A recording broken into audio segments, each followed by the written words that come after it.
We're looking today at a cool way to do a shoulder pin control, and the concept works from side control, from the bottom of side control, from the bottom of guard and the bottom of mount. It's the same concept. Where they're sitting on me, where my partner's sitting on me is going to change, but the concept of how I control them is the same. And what's nice about it is this applies to both grappling and MMA.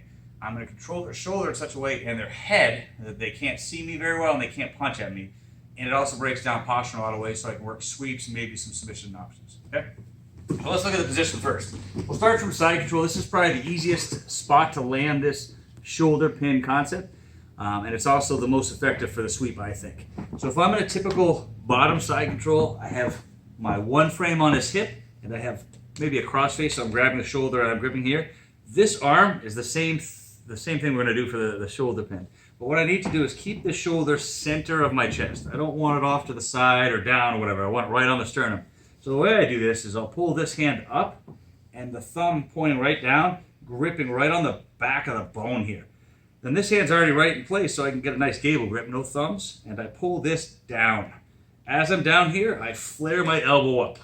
Okay? I want to be on the jaw. I don't want to be on his neck. If I come under his neck, he can still look at me. That means he can punch me or start defending.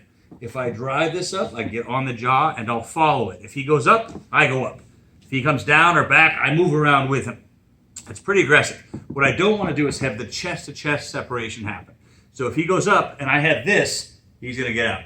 Okay? Yeah, exactly. Never good. So once I decide to go to this really pushy shoulder pin option, I get here, tight, and flare. Now I'm good. I'm pulling down.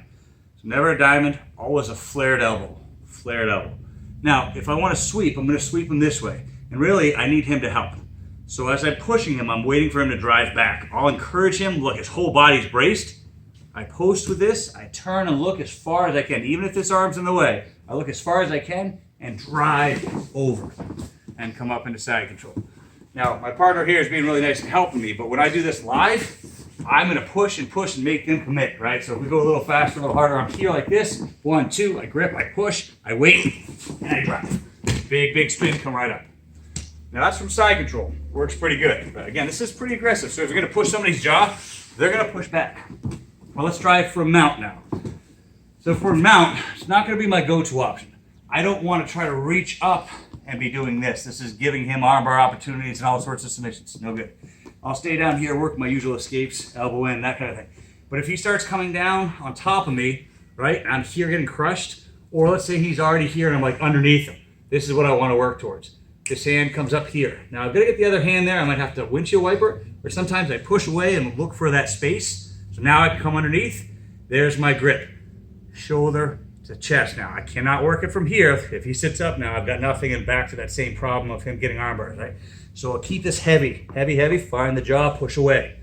It's hard for him to hit me now. It's hard for him to move. Go ahead and try to look at me and hit me, right? If this slips and he sees me now, he's going to start clobbering my face. So I work that. I'm heavy. It's harder to do the sweep this way in mount than it was side control, but same concept. I need to beat this, and I need to post. So as I'm here, I push, I wait till I feel him against me, I bridge, look all at the same time, and drive over. As I come up, I'm going to be in the top of his guard. So I very quickly need to recover and come back, recognizing that I could quickly come up into danger of an armbar. Okay? Let's do this a little faster, a little harder. Forward mount. Same idea. I'm not going to him. If he gets down to me and I'm here, I see that it's crushing me. Yeah. Right in, tight. I get the jaw. I push. I wait. He drives. I drive up. Right back up. Okay? So that's mount. Let's do the last one. He's in my guard. This is a lot harder. If I got to break the posture, both mount and guard are hard because of the knee, trying to sweep over the knee. If I'm going to him, same idea. It's hard to come up here and pull it down. But if I'm working his posture like usual posture breaks, I get here, or I get that underhook. Here's just an option. I can pass the head, and I'm back in this same thing here. He can't see me. I've got shoulder pressure to the chest, and it's hard for him to posture up here.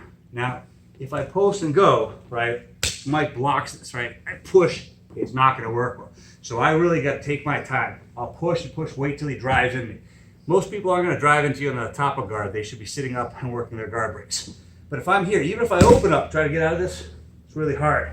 So as long as he's driving forward, I've got good control. I push that head, boom, big drive. When I come up here, now I'm in mount, already with good control here on this arm. Tons of options from there. So side control is the easiest sweep. That mount and guard sweep is hard, but the control, at least as an MMA lever, is pretty awesome. So try it out, see what you think.